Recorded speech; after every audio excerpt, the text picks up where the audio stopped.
Pinangunahan naman ni First Lady Liza Araneta Marcos ang bagong permanent gallery ng National Library of the Philippines. Ang ilan sa mga tampok na mga koleksyon sumasalamin sa mayamang kasaysayan at kultura ng bansa. Nagbabalik si Alan Francisco sa detalye.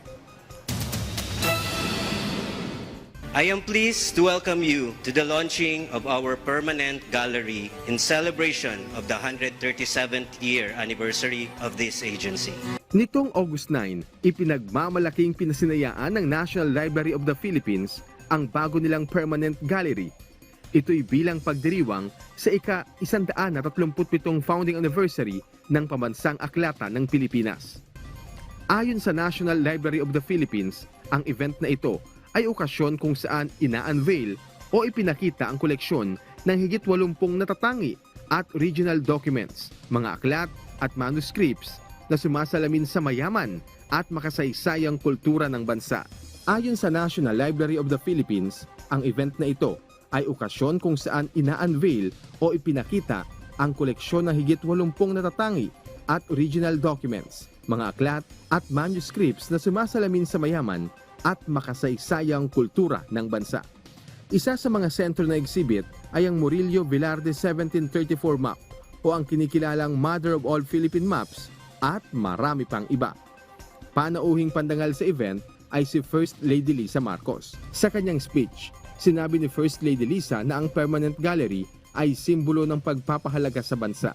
Coming here today, I thought to myself, it's funny because the last time I was here, the first time I was here, was 2 years ago. I remember because part of my duties as First Lady is to fix a room, one room a week in Malacanang. We went to a room and it was full of books, cultural books, heritage books, law books.